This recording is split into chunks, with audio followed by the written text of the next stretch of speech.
나가세 주의 성도들이여 기쁨의 노래로 순례의 길이 비록 험하나 주 은혜 넘치네.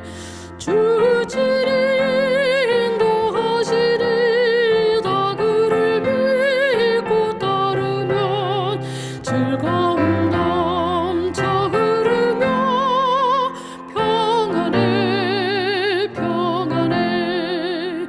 큰 바다 앞길 가로막아도 겁없이 나가세. 홍해의 물결 먹게 하신 주 그 능력 펴시리. 큰 물결을 고 거치나 주 배에 사공 되시니. 마음에 요동 없으며 잔잔해 잔잔해. 새 예루살렘 성에 이를 때 주님을 배우리. 만유의 주가 다스리시니 두려움 없겠네. 무성도 소리 아파여 아주 높여 경배 드림은 내 주가 왕이 되시니 찬양해 찬양해.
오라 우리가 여호와께로 돌아가자.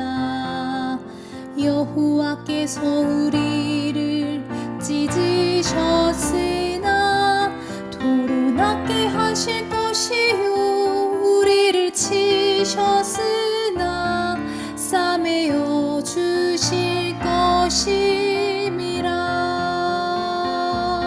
여호와께서 이틀 후에 우리를 살리시며 셋째 날에 우리를 일으키시리니 우리가 그의 앞에서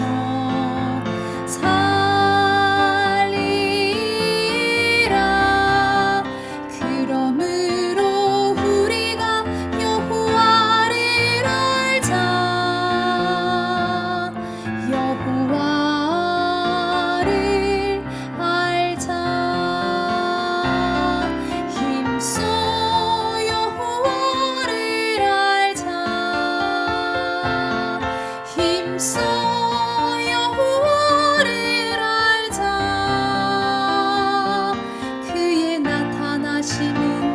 새벽빛까지 어김없나니 비와 같이 땅을 적시는 늦은 비와 같이 우리에게 임하시리라 우리에게 임하시리라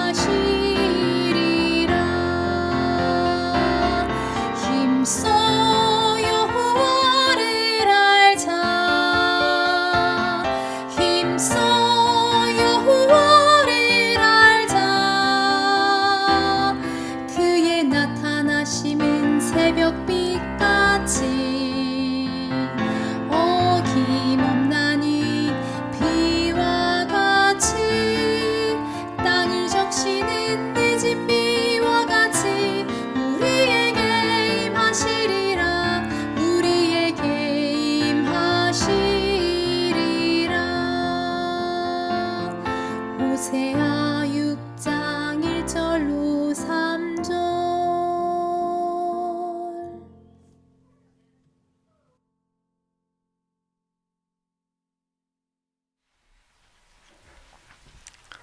여러분 안녕하십니까?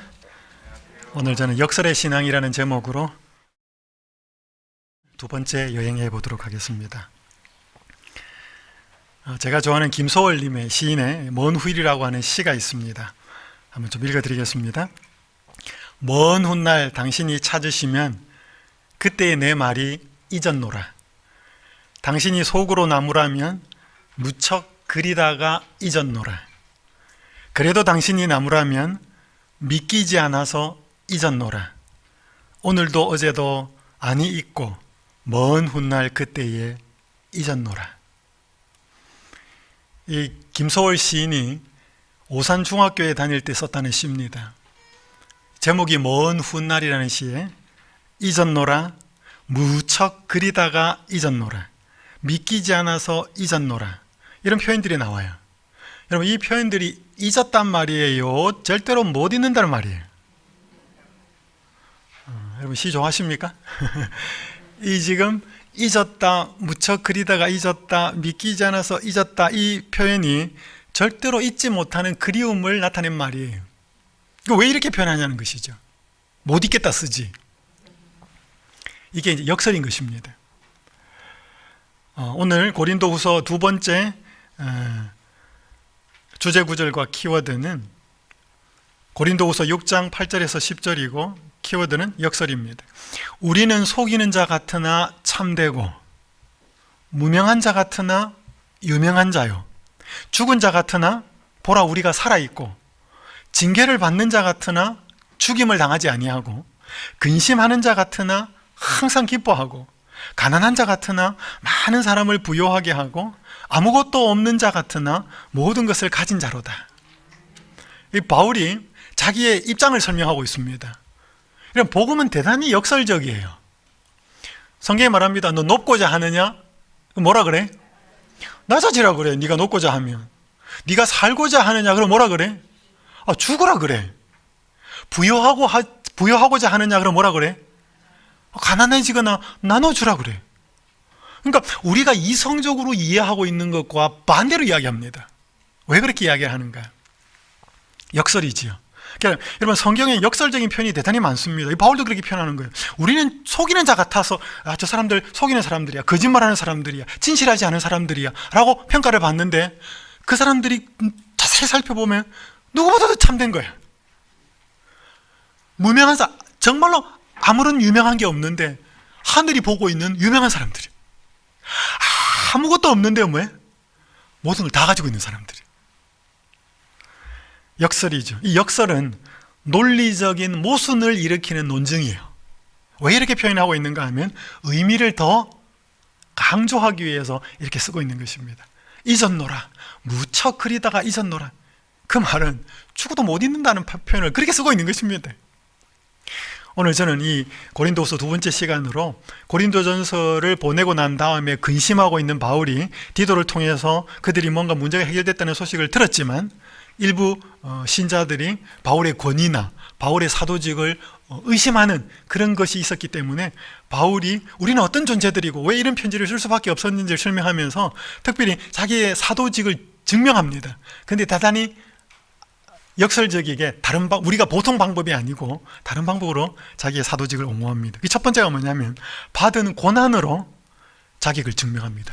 내가 너희들에게 이런 복음을 전할 자격이 있는 것이 사도라고 하는 것을 다른 방법으로 증명하는 게 아니고, 첫 번째는 그들의 추천서, 그들의 고린도 교회의 사람들이었지만 이제 다른 방법으로 증명을 하는데 자기가 받은 고난을 설명합니다. 그래서 이 고린도후서에는 바울이 자기가 받은 고난에 대한 이야기가 엄청 많이 나옵니다. 바울 편지서 중에 제일 많이 나와요. 이 고린도후서 6장 3절에서 10절을 보겠습니다. 우리가 이 직분이 비방을 받지 않게 하려고 무엇에든지 아무에게도 거리끼지 않게 하고 오직 모든 일에 하나님의 일꾼으로 자천한다는 건 추천하여 많이 견디는 것과 환난과 궁핍과 고난과 매맞음과 경험과 갇힘과 난동과 수고로움과 자지 못함과 먹지 못함 가운데서 자기가 받았던 무수한 박해와 시련들을 계속 이야기하는 것입니다. 그러면서 그 가운데서 깨끗하게 살았고 오래 참았고 자비가 있었고 자신들의 삶을 이야기하는 것입니다. 그러면서 마지막 뒷부분에 오늘 제가 처음에서 읽은 것처럼 속이는 자 같으나 참되고 무명한 자 같으나 유명한 자. 이게 뭐예요? 자신들이 그렇게 박해와 시련과 고난과 매맞음을 당해도 우리는 그런 상황 가운데에서도 전혀 다른 삶과 경험을 하고 산다, 이렇게 말하고 있습니다. 그래서 우리는 사도다, 그리스도의 복음을 전하는 자다, 그렇게 말하는 겁니다. 또 다른 부분 고린도후서 1장 8절에서 10절에 보면 1장 8절에 보면 힘에 겹도록 심한 고통을 당하여서 살 소망까지 끊어졌대. 얼마나 고통이 심했던지. 우리는 우리 자신이 사형 선고를 받은 줄 알았대. 여러분, 사형 선고 받고 사는 사람 없잖아요. 또 고린도후서 4장에 보면 10절에 보면 우리가 항상 예수의 죽음을 몸에 짊어졌다. 11절에 보면 우리 살아있는 자가 항상 예수를 위하여 죽음에 넘겨짐은, 그러니까 바울의 몸에는 항상 예수의 죽음이 있었다는 것입니다. 죽음의 그림자가 있었기도 하고 혹은 그리스도를 증거하는 것 때문에 받은 이 예수의 흔적, 받은 육체의 고난, 이런 것들이 끊임없이 있었다는 것입니다. 역시 그랬지만 뭐예요? 또 8절에 보면 우리가 사방으로 우겨싸움을 당하여도 쌓이지 아니하고 답답한 일을 당하여도 낙심하지 아니하고 박해를 받아도 버림받지 아니하고 거꾸로 뜨림을 당해도 망하지 않고. 그러니까 전혀 뭐예요? 그런 박해와 시련에 아무 상관없이 우리가 이렇게 살았다. 그 이유는 우리 속에 계신 참된 보배이신 그리스도 때문이다. 그러니까 역설적으로 자신의 삶의 고난을 이야기하면서 오늘 우리가 사도로 이 부름받은 이 삶을 증명하고 있는 것입니다.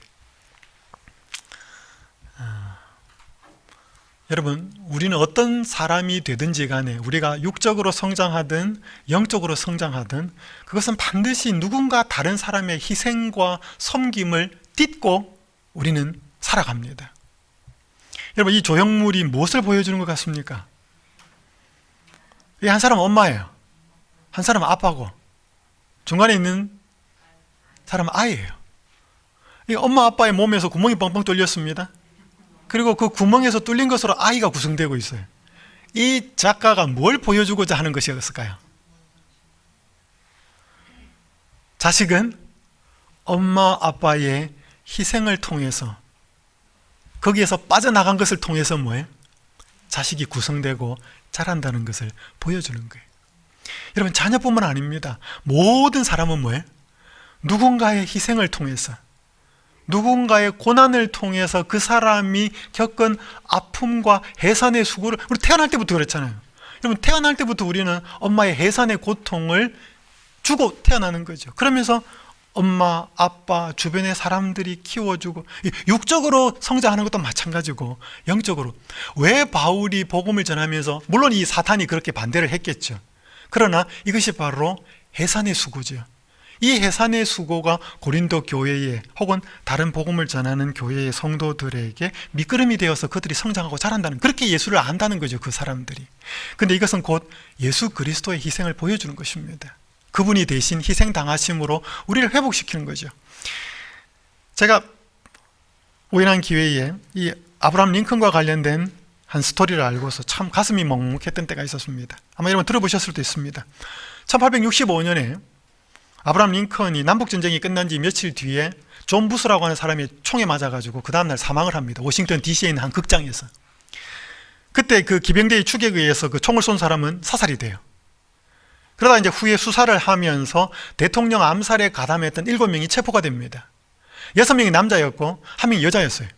이 메리 수랏이라는 사람은 6명의 그 체포된 사람들이 하나같이 다 이 사람은 대통령 암살에 아무런 상관이 없다라고 말을 하는데 본인이 극구 대통령 암살에 모의를 했다고 주장을 합니다. 그래서 수사 결과 7명 중에서 3명은 종신형에 처하고 4명은 교수형에 처합니다. 그래서 이 메리 수랏은 미 연방정부 최초의 여성 사형수예요. 그래서 사건이 일단락 되는 줄 알았습니다. 근데 1년 4개월이 흐른 다음에 한 남자가 경찰서에서 자수를 합니다. 그 사람의 이름은 존 수랏이에요. 메리 수랏의 아들이었습니다. 자기가 대통령 암살에 공모를 했다는 것입니다. 그리고 내 엄마는 아무런 잘못이 없다는 것입니다. 이 메리 수랏은 그때 여관을 하고 있었어요. 그러니까 일단의 젊은이들이 와가지고 호텔 방 몇 개 주시고 음식도 좀 마련해 주시고 그러면서 사람들이 왔어요. 모르는 사람들이 낯선 곳에서. 그러니까 메리 수랏은 이제 서비스를 했죠. 근데 그 사람들의 모임이 아브라함 링컨 대통령을 살해하기 위한 그 모임이었어요. 그러니까 아들이 이제 여기 있으면서 뭐 갖다 주고 필요하다가 아들이 여기 관심을 갖게 되고 급기야 아들이 공모를 하게 됩니다. 근데 대통령 암살이 있었던 그날에 그 전에 며칠 전에 아들은 어디 여행을 간다고 없었어요. 근데 이제 이들이 모였던 장소가 이 여관이었기 호텔이었기 때문에 와서 뭐 묻고 하고 이 주인을 참고인 자격으로 데리고 갔어요. 경찰이. 조사를 하는 과정 속에서 이 메리 수랏은 자기 아들이 대통령 암살에 공모가 되었다는 사실을 깨닫게 됩니다. 그때 처음으로 알아요. 그러니까 아들이 없었어요. 그러니까 이게 뭐라고 우긴 거야 이제? 내가 했다. 내가 대통령 암살에 이렇게 공모했다. 6명의 사람들은 아무리 아니라고 말하는데 자기가 우깁니다. 결국 그렇게 우겨서 교수형이 처해서 죽어요. 그리고 1년 4개월 뒤에 아들이 그 죄책감을 못 이겨갖고 찾아와서 자수를 해요. 경찰이 재판도 바깥 뒤집힙니다. 이거 어떻게 할까? 여러 번 회의하고 회의한 결과 이 존 수랏 아들을 무죄로 석방합니다. 이유는 아무 죄 없는 그의 엄마가 아들을 대신하여 사형을 당했으므로 우리는 또다시 책임을 아들에게 물을 수 없다. 이게 재판 결과였어요. 이게 아브라함 링컨 대통령과 관련되어서 알려진 중요한 하나의 사건, 역사적인 사건이었어요. 여러분, 예수님이 왜 그렇게 고난을 당하셨어요? 이사야 53장 5절에 그가 찔림은 우리의 허물 때문이요 그가 상함은 우리의 죄악 때문이래. 그가 징계를 받음으로 우리가 평화를 누리고 그가 채찍에 맞음으로 우리는 나음을 받았도다. 여러분, 예수 그리스도가 왜 그런 고난을 당하셨어요? 우리 때문에. 그죠? 그럼 메리 수랏이라는 그 여인이 왜 그렇게 자기가 대신 죽었어요? 아들 때문에. 내 죽음이 아들이 죽게 하지 않을 수 있다. 뭐 그게 확신을 했는지 모르겠지만 어쨌든 간에 그건 생각하지 않고 아들이 지은 죄를 내가 대신 갚아서 죽겠다는 것이었죠. 여러분, 바울이 복음을 전하면서 사도로서 부름받아서 왜 그렇게 살 소망이 끊어지고 사형 선고를 받은 것 같고 그렇게 많이 맞고 갇히고 두드려 맞고 그렇게 하면서 그렇게 살았는가? 그것은 바로 예수 그리스도가 가셨던 길을 따라간 거죠. 그 희생과 섬김이 없이는 사람이 복음을 알기가 어렵다는 것입니다. 그러면서 바울이 사도인 것을 이런 식으로 증명하는 거예요. 그런 고난 중에서도 바울은 절대로 외롭거나 고통스러워 그러지 않았다는 것이죠. 역설이죠, 이게. 바울이 받은 고통과 시련보다 그를 더 힘들게 한 것은 다른 것이었습니다. 여러분, 여기 내가 수고를 넘치도록 하고 옥에 갇히기도 더 많이 하고 매도 수없이 많고 여러 번 죽을 뻔하였고 유대인들에게 40에서 하나 감한 매를 5번 맞고, 여러분, 유대인 법적에는 40대를 때리지 않아. 그럼 죽는다고 생각했어요. 그래서 한 대를 감해가지고 39대를 때리는 게 최고 맥시멈이었습니다. 그걸 5번이나 맞았어요. 그런 여러 자신의 고난과 시련을 설명하다가 고린도후서 11장 28절에서 29절에 이렇게 말씀합니다. 이 외의 일은 고사하고 이보다 더 아직도 날마다 내 속에 눌리는 일이 있으니 곧 모든 교회를 위하여 염려하는 것이라. 누가 약하면 내가 약하지 아니하며 누가 실족하게 되면 내가 애타하지 않더냐. 그럼 내가 받는 박해, 두드려 맞고 못 자고 못 먹고 고통당하는 그것보다 나를 더 고통스럽게 하는 것은 교회가 당한 고난이라는 거죠. 누군가가 실족했다, 누가 넘어졌다, 누가 무너졌다, 이 이야기를 들으면 내가 받는 모든 고통보다 이게 더 아프다는 것입니다. 여러분, 이게 바울이었습니다. 여러분, 부모가 그렇잖아요. 내가 힘든 것도 분명히 힘들어요, 그죠? 근데 자식이 아프다, 자식이 더 고통스럽다, 그럼 내 아픈 것보다 뭐예요? 더 아픈 거죠. 이 예수 그리스도의 마음입니다. 여러분, 이런 사람이 사도라는 거죠. 그러니까 바울이 자기가 그 고린도전서를 쓰고 혹 근심하게 하지만 이런 편지를 쓸 수밖에 없는 이유가 뭐예요?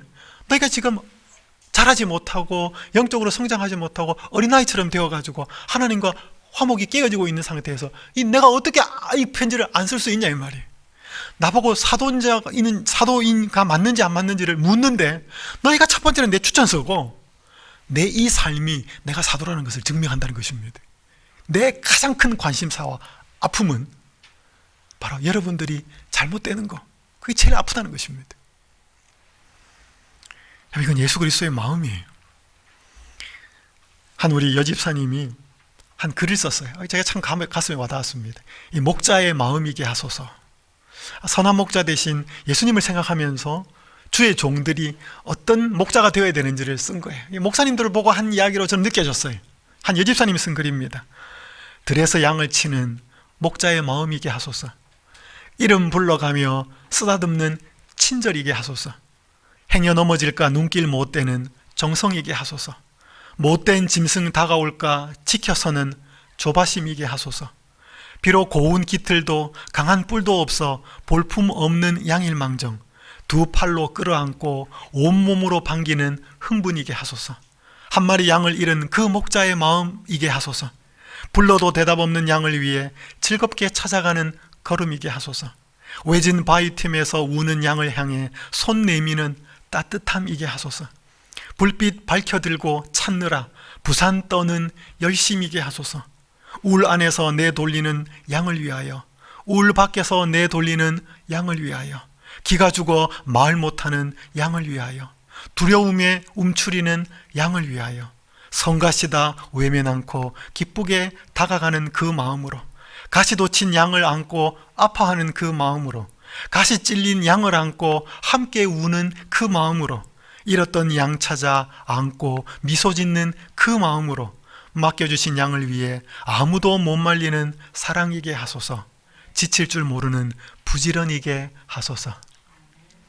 제가 이 시를 읽는데 너무 감동이었어요. 이 선한 목자 되시고 이런 양 한 마리를 찾기 위해서 분주하게 쫓아다니시는 그 예수님의 마음을 설명하고 있는 것 같아요. 그런 우리도 작은 목자가 되게 해주십시오라고 하는 그런 글이에요.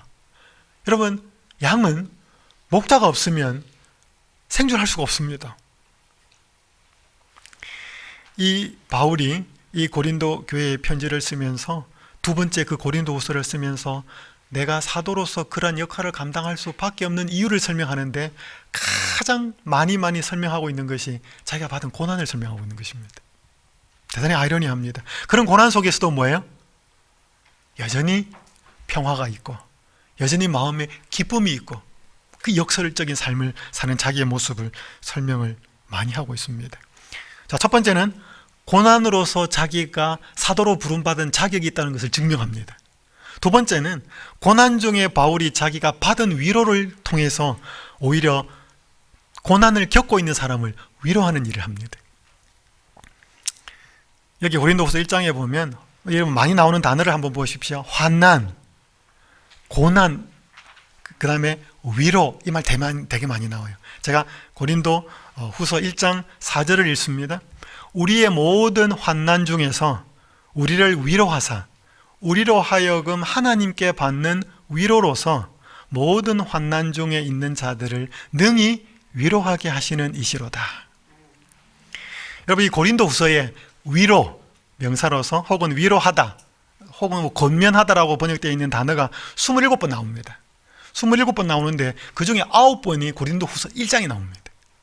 그리고 고난, 환난 이런 말이 15번이 나오는데 1장에 7번이나 나옵니다. 엄청나게 많이 나와요. 그러면서 여러분 여기 위로 혹은 위로하다, 여러분 여기 위로하다라고 하는 단어에서 나온 단어가 뭐냐면 위로자라고 하는 단어가 있어요.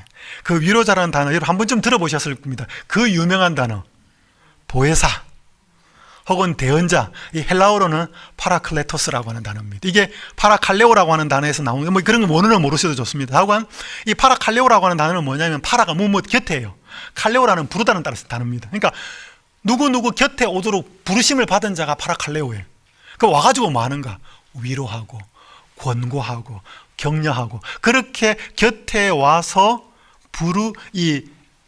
곁에 불러서 와서 위로하고 격려하는 존재를 뭐라고 하느냐면 파라클레토스라 그래요.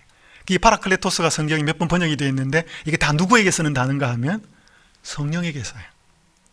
보혜사, 대언자. 그래서 뭐예요? 위로하는 친구를 이야기하는 거예요.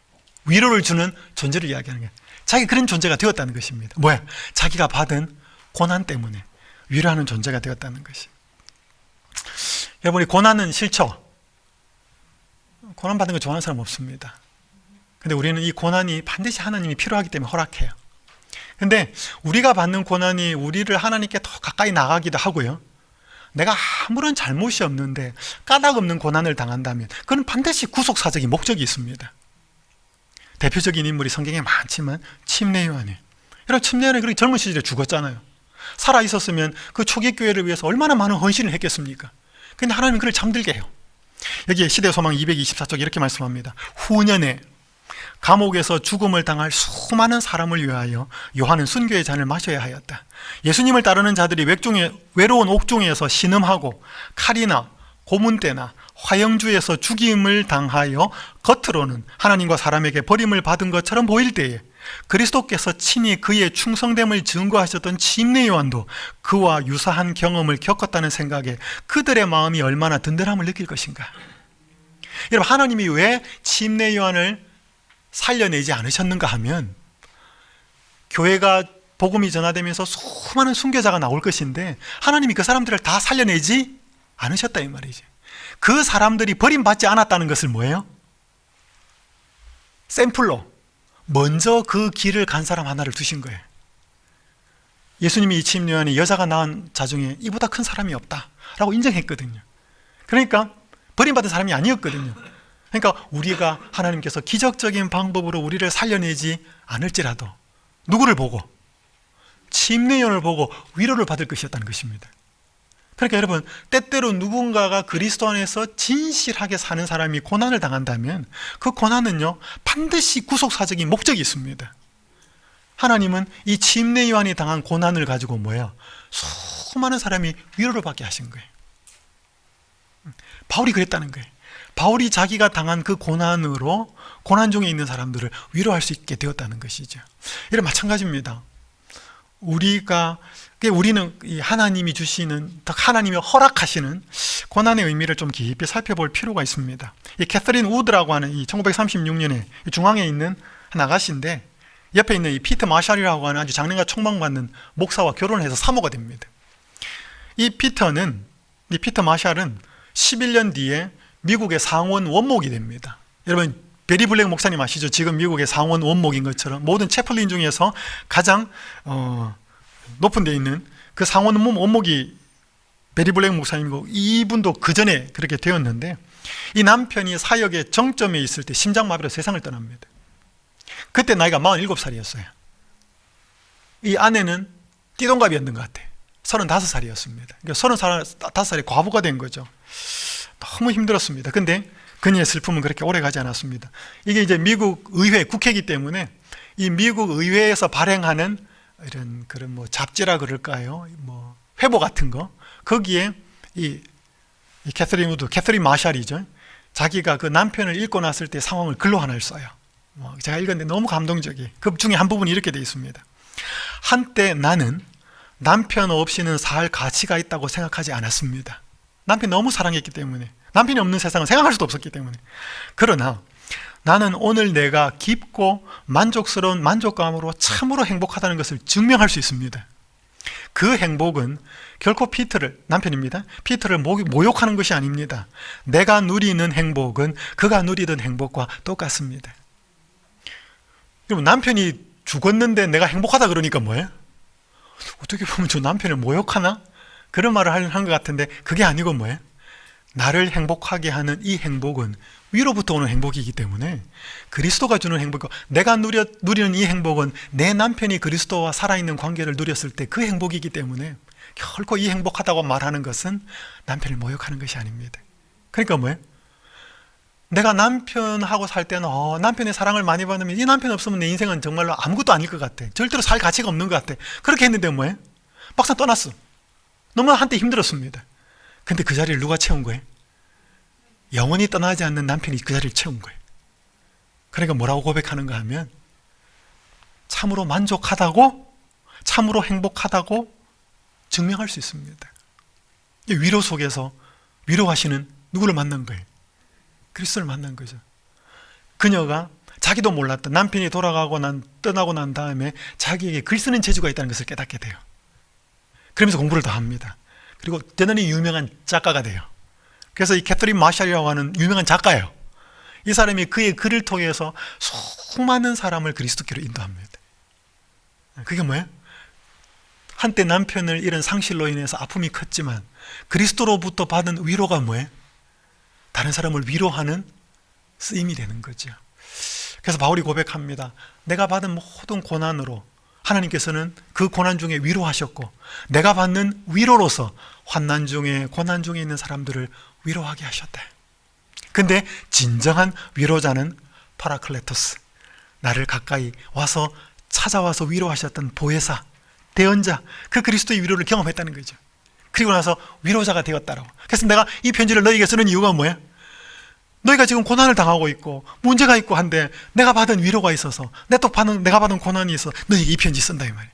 감사하고. 그래서 고린도후서는 제일 처음에 뭐라고 인사 간단하게 한 다음에 찬송하리로다, 이렇게 하나님께 감사하는 내용으로 고린도후서가 쓰여집니다. 이 공자가 한 말인데요, 논어에 나오는 말입니다. 대단히 재밌는 표현입니다. 우연히 읽지 않고 읽겠습니다. 뜻이 무슨 뜻인가 하면, 태어나면서 저절로 아는 사람은 으뜸이요, 배워서 아는 사람은 그 다음이요, 곤란에 부딪혀야 배우는 사람은 또 그 다음이요, 곤란에 부딪혀도 배우지 않는 사람은 최하가 된대. 이 공자가 사람을 네 부류로 설명한 것입니다.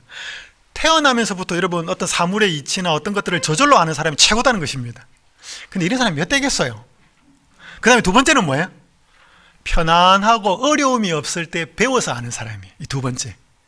세 번째가 뭐예요? 곤란에 부딪혀야 배우는 사람은 세 번째라는 거예요. 네 번째는 뭐예요? 곤란에 부딪혀도 안 배우는 사람이 있대. 여기 네 번째라는 거예요. 여러분, 하나님께서 우리에게 시련을 허락하는 이유가 있어요. 하나님은 그냥 허락하지 않습니다. 우리가 평안할 때 잘 배우도록 하나님께서는 계속 성령으로 역사하셔요. 근데 사람은 편안하면 예수님을 잘 안 봐. 우리가 언제 예수님을 절박하게 찾아요, 여러분? 진짜 힘들 때. 그러니까 고난은 때때로 우리에게는 뭐예요? 그래서 그 C.S. 루이스가 뭐예요? 편안할 때는 하나님은 뭐, 기쁠 때는 하나님은 뭐 속삭이고, 그냥 뭐 그냥 평안할 때는 뭐 말하고, 고난을 당하면 뭐예요? 확성기다, 메가폰이다. 크게 들린다는. 그러니까 하나님이 말하는 소리가 크고 작지 않아요. 하나님은 언제나 똑같이 말씀하시는데 뭐예요? 내가 고난을 당하면 신령이 약해지는 거예요. 그리고 막 찾죠. 절박해지는 거죠. 그래서 하나님 소리가 더 가까이 들리고 크게 들릴 뿐이에요. 그래서 우리가 고난이 때때로 좋지 않지만 고난은 반드시 목적이 있습니다. 나를 배우게 하는, 하늘 가는 진리를 배우게 하는 목적이 있고, 더 한 단계 더 넘어서 뭐예요? 고난받는 사람들을 위로하게 하는 사명을 위해서 하나님께서는 고난을 쓰신다는 거예요. 그래서 시편 119편 71절에 고난당한 것이 내게 뭐다? 유익이다. 다윗이 그렇게 고백합니다. 왜? 이로 말미암아 내가 뭐를?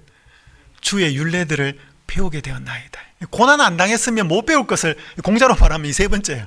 이것만 해도 어디예요? 왜? 고난 당해도 원망하고 왜 이런 내 삶이 이렇게 못 배우는 사람도 있거든요. 제일 좋은 거는 언제 배우는 거예요? 여러분 이미 태어났잖아요, 그죠? 그러니까 제일 좋은 거는 평안할 때 배우는 거예요. 근데 그렇지 못할 때 분명히 하나님께서는 이런 방법도 쓰신다는 것입니다. 두 번째, 우리 바울의. 세 번째, 바울은 고난 중에 경험한 약함을 기뻐하고 자랑합니다. 여러분, 약함을 기뻐할 수 있습니까? 약함을 자랑할 수 있습니까? 그리스도 안에서는 가능합니다. 여러분, 제가 다 읽지는 않겠습니다. 이런 바울이 여기에 고린도 후서를 보면 자랑하는 이야기가 몇 번 나와요. 왜냐하면 그 당시에 거짓 사도들이나 교사들이 막 자기 자랑하거든요. 그 사람들 자랑하냐? 내가 죄송하지만 내가 이거 자랑하는 거 한번 용서 좀 해라. 미안하다. 내가 부득불 자랑 좀 할게. 이런 이야기가 몇 번 나와요. 왜? 그러니까 이건 대단히 뭔가 좀 이성적이진 않잖아요. 뭐 바울이 약간 흥분해가지고 감성적으로 막 이제 그렇게 쓰는 거예요. 고린도후서 자체가 그런 내용들이 많아요. 내가 부득불 자랑하는데 주의 환상과 계시를 말하겠다. 내가 알고 있는 사람이 있는데 14년 전에 셋째 하늘에 간 사람이다. 그러면서 자기 이야기를 3인칭으로 해요. 내가 누구 아는데 이렇게. 거기 갔는데 말할 수 없는, 도저히 말로도 표현할 수 없는 걸 보고 들어가지고 뭐 그런 사람 이야기하는 거예요.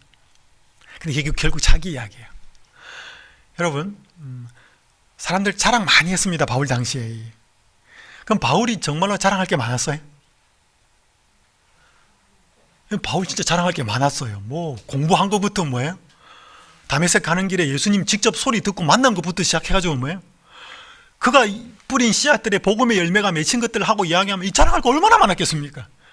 그중에 몇 가지 이야기해요. 고린도후서는. 그 중에 하나가 뭐예요? 셋째 하늘에 갔다 왔다는 거예요. 그 이야기 하다가 뭐예요? 정신을 차립니다. 또 내가 여기 보면 6절에 보면 내가 만일 자랑하고자 하여도 어리석은 자가 되지 아니할 것은 내가 참말을 함이라. 그러나 누가 나를 보는 바와 내게 듣는 바에 지나치게 생각할까 두려워하여 그만두노라. 7절, 여러 계시를 받은 것이 지극히 크므로 너무 자만하지 않게 하시려고 내 육체의 가시 곧 사탄의 사자를 주셨으니 이는 나를 쳐서 너무 자만하지 않게 하려 하심이라. 이것이 내게서 떠나게 하기 위하여 내가 3번 죽게 간구하였더니. 여러분, 하나님이 계시도 주고 엄청난 영적인 경험을 하게 했기 때문에 바울이 교만하지 못하도록 하기 위해서 육체의 가시 혹은 사탄의 사자를 하나님이 주셨다는 말이 아니에요. 하나님 그런 분 아니에요. 근데 이거는 바울에게 자기가 고통스러운 게 있었습니다. 자기 육체를 너무 고통스럽게 했기 때문에 육체의 가시라는 말을 쓰고, 이걸 복음을 전하는데 너무 방해가 되고 걸림돌이 되었기 때문에 사탄의 사자라고 표현을 한 겁니다. 근데 자기가 기도도 해보고 곰곰이 생각해 보면서 자기 스스로가 깨달은 바가 이거예요. 내가 이걸 기도를 3번이나 열심히 했는데 하나님이 안 들어주신 거 보면 이게 나한테 축복인가 보다. 그리고 이것 때문에 내가 교만하지 않도록 하기 위한 하나님의 뜻인가 보다 라고 자기가 이해한 거지. 바울, 너 이런 경험했는데 이렇게 교만할 거니까 내가 너 육체의 가시, 사탄의 사자 이거 줄게, 그런 뜻이 아닙니다. 여러분, 우리가 정말로 고통스러운 거 있어요. 내 삶에서 떠나기를 바라는 거 있죠? 내가 이것만 해결되면 내 인생이 조금 더 행복하고 더 나을 것 같은데. 여러분, 그런 일이 있죠? 그러면 간절히 기도하셔요. 하나님 앞에 나와서 이거 해결되게 해주십시오. 적어도 몇 번을 하셔야 되냐면 3번을 하셔야 돼. 바울이 3번을 했어요. 정말 간절히 진심을 다하여 3번을 했는데 해결 안 되더라. 그럼 하나님 뜻으로 받아들이셔요. 여러분, 우리가 믿는 하나님은 우리에게 제일 좋은 게 뭔지 알아요. 근데 그걸 해결 안 해주신다면 뭐예요? 그분의 뜻이 있는 거예요. 여러분, 모세가 그렇게 가나안 땅에 들어가고 싶었는데 뭐예요? 그만해도 족하다 하지 마라 그랬어요. 여러분, 다윗이 뭐예요? 하나님, 내 꿈의 소원이 성전 짓는 건데 하나님 어떻게 안 될까요? 니는 아니다. 네 아들을 통해서 그거 할 거다. 여러분, 그렇게 믿음의 사람들, 하나님께 충성스럽게 쓰임받은 사람들도 기도가 응답되지 않았던 데가 많아요? 많아요. 근데 하나님 그들을 버렸는가? 아니에요. 여러분, 가장 중요한 예수님의 기도도 하나님 응답 안 합니다. 겟세마네에서 아버지요, 이 잔을 내게서 떠나가게 하옵소서. 여러분, 만약에 떠나가게 했으면 어떻게 돼? 그 예수님의 겟세마네에서 드렸던 기도가 응답이 됐으면 어떻게 돼? 여러분과 저에게는 아무 희망이 없습니다. 그렇잖아요. 하나님이 예수님의 기도도 거절할 수 있었다면 우리가 드리는 기도도 거절할 수 있어요? 근데 그것이 가장 축복이에요. 바울에게 어떤 의미로 들렸는지 모르겠지만 그가 3번 죽게 간구했을 때 하나님의 음성이 들립니다. 나에게 이르시기를 내 은혜가 너에게 족하도다. 이는 내 능력이 약한 데서 온전하여짐이라 하신지라. 그러므로 도리어 크게 기뻐함으로 나의 여러 약한 것들에 대하여 자랑하려니 이는 그리스도의 능력이 내게 머물게 하려 함이라. 그러므로 내가 그리스도를 위하여 약한 것들과 능력과 궁핍과 박해와 공고를 기뻐하노니 이는 내가 약한 그때에 강함이라. 3번 간절히 기도했는데 하나님 뭐라고 말씀하시는가 하면, 바울아, 내가 너에게 준 은혜가 족하다. 내 능력이 있잖아, 너가 약할 때 나타나거든. 내 능력이 너가 약할 때 나타나거든. 그 말을 듣고 뭐예요? 바울이 깨닫습니다. 내가 다 문제가 해결되어야 하나님의 은혜와 능력을 경험하는 게 아니고, 내가 더 약할 때 그분이 더 강하게 역사할 수 있다는 사실을 깨닫게 되죠. 그러면서 약한 것을 기뻐하고 약한 것을 자랑하게 됩니다. 여러분이 교회정원 상권 415페이지, 시련에 빠져 외롭고 지친 가운데 드린 그대의 기도를 하나님께서는 언제나 그대의 기대를 따라서가 아니라 그대의 유익을 따라 응답하셨다. 대단히 감동적인 표현이에요, 그죠? 여러분, 사람들은요, 자기의 원하는 것이 필요한 건 줄 알아요. 여러분, 애들 키워보셨지만 애들이 원하는 게 다 애들한테 꼭 필요하던 건가요? 그냥 원하는 거야. 근데 원하는 게 꼭 필요한 게 아니에요. 여러분, 하나님은 우리가 원하는 걸 주는 게 아니고 꼭 필요한 걸 줘요. 근데 우리는 자꾸 원하는 게 필요한 거라고 착각을 해요. 자꾸 달라는 거죠. 근데 하나님 보십니다. 우리한테 딱 보고 진짜 필요한 거는 주셔요. 근데 그렇지 않으면 안 주셔요. 또 더 큰 목적이 있을 때 하나님은 우리의 고난을 통하여서 그분의 능력을 역사하십니다. 이 감사라는 시인데요, 어느 병실에 걸려있는 것이라고 합니다. 주님, 때때로 병들게 하심을 감사합니다. 인간의 약함을 깨닫게 해주시기 때문입니다. 가끔 고독의 수렁에 내던져 주심도 감사합니다. 그것은 주님과 가까워지는 기회입니다. 여러분, 사람들하고 너무 행복하게 잘 지내봐. 예수님 찾는가? 안 찾아요. 일이 계획대로 안 되게 틀어주심도 감사합니다. 그래서 나의 교만을 반성할 수 있습니다. 아들, 딸이 걱정거리가 되게 하시고 부모와 동기가 짐으로 느껴질 때도 있게 하심을 감사합니다. 그래서 인간된 보람을 깨닫기 때문입니다. 뭔가 할 일이 있다는 거지. 먹고 사는데 힘겹게 하심을 감사합니다. 눈물로 빵을 먹는 심정을 이해할 수 있기 때문입니다. 불의와 허위가 득세하는 시대에 태어난 것도 감사합니다. 하나님의 의가 분명히 드러나기 때문입니다. 땀과 고생의 잔을 맛보게 하심을 감사합니다. 그래서 주님의 사랑을 깨닫기 때문입니다. 주님, 감사할 수 있는 마음을 주심을 감사합니다. 우리가 인생에 다 편해봐요. 다 편해봐요. 늘 강한 거 자랑하고 내가 잘하는 거 자랑해봐요. 그 사람 무슨 예수가 필요하겠어요? 우리가 때때로 약합니다. 그죠? 몸도 약하고 마음도 약하고 뭔가 자꾸 사는 게 어려워요. 여러분, 그것 때문에 우리는 더 하나님께 한 발짝 더 가까이 가지 않아요? 그게 없었으면 하나님께 기도하지 않을 상황인데 기도하지 않아요? 그랬기 때문에 하나님의 은혜가 뭐예요? 그 빈 그릇에 채워지는 거예요. 바울은 그 사실을 알았기 때문에 내가 이제는 뭘 자랑하겠다? 약한 거 자랑하겠다. 왜? 그 약함 속에 그분의 강함이 머무르니까. 내가 이제 약함을 기뻐하겠다. 왜? 그 약함 속에 하나님의 은혜가 충만히 머무르니까. 여러분, 이번 이 집회 이후에 이제는 우리가 자랑하는 자랑거리가 좀 바뀌면 어떨까요? 우리가 기뻐하는 기쁨의 이 소재가 좀 바뀌면 어떨까요? 그러면 우리가 약함을 자랑하고 약함을 기뻐할 수 있다면 우리 진짜 자랑하고 기뻐할 건 문제 많겠습니까? 너무 많잖아요. 여러분, 우리가 약함을 기뻐하고 자랑할 수 있는 이유가 있어요. 여기 로마서 8장 38절 39절, 내가 확신하노니 사망이나 생명이나 천사들이나 권세자들이나 현재일이나 장래일이나 능력이나 높음이나 깊음이나 다른 어떤 피조물이라도 우리를 우리 주 그리스도 예수 안에 있는 하나님의 사랑에서 끊을 수 없으리라. 너무 감동적인 말이잖아요. 어떻게 그분의 사랑을 우리가 하나님의 사랑에서 우리가 끊어지지 않을 수 있습니까? 여기 사도행전에 이렇게 표현하고 있습니다. 생명이나 사망이나 높음이나 깊음도 우리를 그리스도 예수 안에 있는 하나님의 사랑에서 끊을 수 없는 것은 우리가 그분을 매우 단단히 붙잡았기 때문이 아니라 당신께서 우리를 매우 단단히 붙잡으셨기 때문이다. 여러분, 어린아이가 엄마 아빠와 길을 갈 때, 손잡고 갈 때 돌불이 탁 걸려서 넘어질 때 어린아이가 엄마 아빠의 손을 쥐면 어느 만큼 버틸 수 있어요? 안 넘어지고. 돌불이 탁 걸릴 때 어린아이가 엄마 아빠를 쥐고 있는 그 손아귀 힘만큼 버티죠. 그 힘이 약해지면 넘어집니다. 근데 그 손을 엄마 아빠가 잡도록 하면 어때요? 엄마가 쥐거나 아빠가 쥐면 그 아이가 돌불이 탁 그냥 넘어질 때 누구 힘만큼 버틸 수 있어요? 엄마 아빠가 붙들고 있어서 당기는 힘, 그것보다 더 힘이 세면 같이 엎어지지. 오늘 우리를 그리스도의 사랑에서 끊을 수 없는 것은 우리가 그분을 붙들고 있기 때문이 아니라는 거예요. 그분이 우리를 붙들고 있기 때문에 그분의 힘만큼 버틸 수 있다는 거예요. 그분의 힘보다 더 큰 게 어디 있어요? 거기에서 우리를 뺏어갈 수 있는 존재는 아무도 없다는 거예요. 그러니까 여러분, 지금부터 이제 여러분은 여러분이 하나님을 붙들려고 하지 마셔요. 그건 내 힘밖에 못 버티는 거야. 그냥 들이셔요. 이제 내 손, 마음의 손, 믿음의 손 들여서 예수님, 이제 제 손 붙잡으시지요. 제가 예수님 붙잡도록, 제 손 붙잡도록 허락합니다. 드립니다.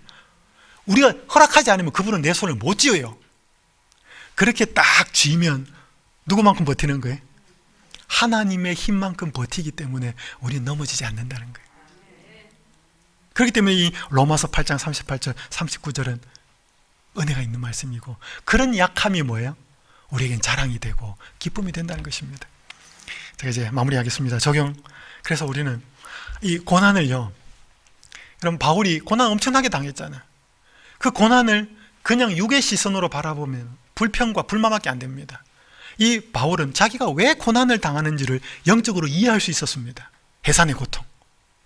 자, 그래서 두 가지를 말씀을 드립니다. 사도행전 524페이지. 하나님께서는 당신의 자녀들에게 그들의 현세와 내세의 유익에 기묘한 것 외에는 어떤 고통도 그들에게 닥치도록 허락하지 않으신다.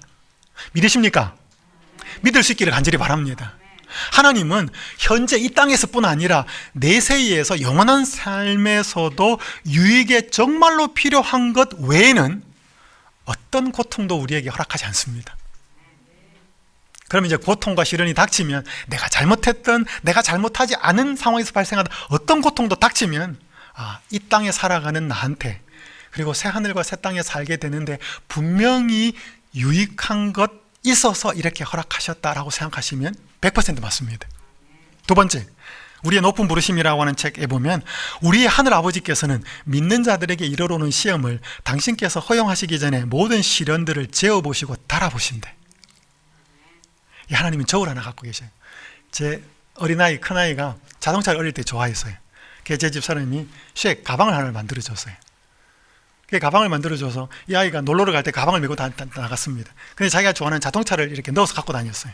근데 한 번에 놀러 가려고 나가는데 그 가방을 이제 이렇게 메고 자기가 엄마 보고 이렇게 자꾸 자동차를 넣으라는 거예요. 근데 몇 개를 넣었는데 이게 묵직하거든요. 자꾸 더 넣으라 그래. 그래서 집사람이 자꾸 더 넣어줬어요. 그랬더니 아이가 가방을 딱 매자마자 뒤로 바로 완전히 이렇게 쓰러져 버렸습니다. 그대로 뒤로 넘어져 버렸어요. 이 무게가 너무 많아가지고. 때때로 육신의 엄마는요, 아이가 얼마만큼 이걸 질 줄을 잘 모를 때가 있어요. 근데 우리 하나님 아버지는 우리가 얼마만큼을 이 시련을 감당할 수 있을지 다 알아요. 그래서 그분이 갖고 있는 최적의 저울에, 그런 저울이 필요한 게 아니겠지만, 이 사람한테 이 시련을 주기 전에 다 감당할 수 있을지 없을지 달아보고 준다는 거예요. 그러니까 나한테 시험이 왔다면 뭐예요? 반드시 믿음으로 감당하면 감당할 수 있는 거라는 거예요.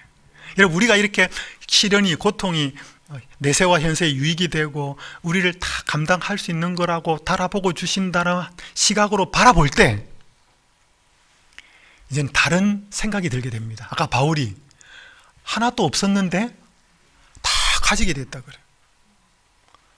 무명한 자 같은데 유명하게 됐대. 그런 역설적인 깨달음이 어떻게 오느냐 이 말이에요. 그래서 이 고난과 시련과 어려움이 될 때 이것을 통해서 하나님이 역사하고 이루신 것을 경험할 때 뭐예요? 진짜 신앙의 역사를 경험하게 된다는 거죠. 아무것도 없는데 뭐예요? 내가 정말 비천한 처해 있는 것 같은데 이게 정말 영광스러운 자리라고 하는 거 알게 된다는 거예요. 여러분, 십자가가 정말로 영광스러운 거 맞잖아요.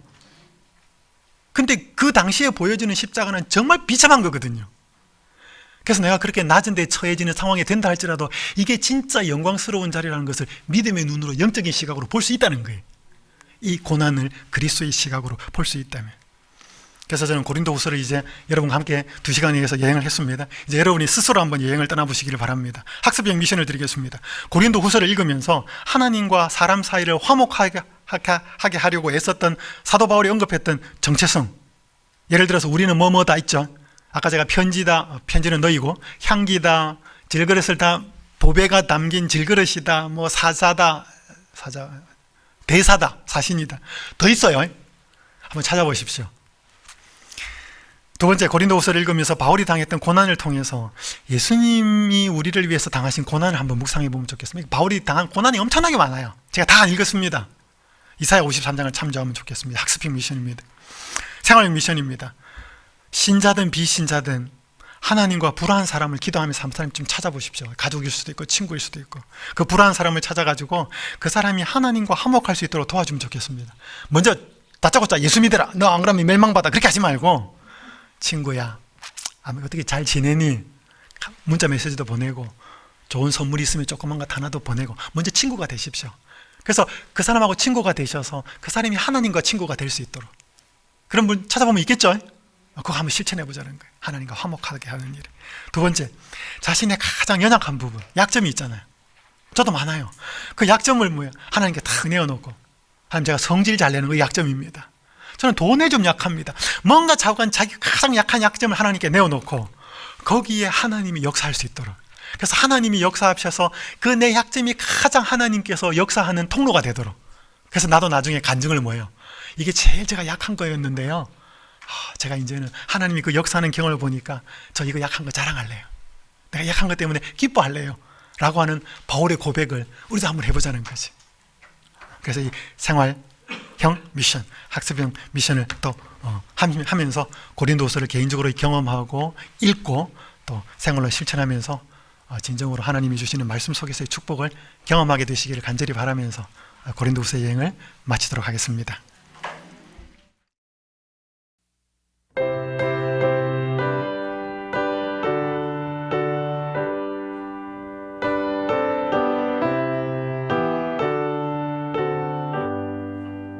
환난과 비박 중에도 예성도 신앙 지켰네. 이 신앙 생각할 때에 기쁨이 한량없도다. 예성도 신앙 따라서 죽도록 충성하겠네. 옥중에 매인 예성도 양심은 자유 얻었네. 우리도 고난 받으면 죽어도 영광 되도다. 예성도 신앙 따라서 죽도록 충성하겠네. 예성도 신앙 본받아 원수도 사랑하겠네. 인자하나 행실로 이 신앙 전파하리라. 예성도 신앙 따라서 죽도록 충성하겠네.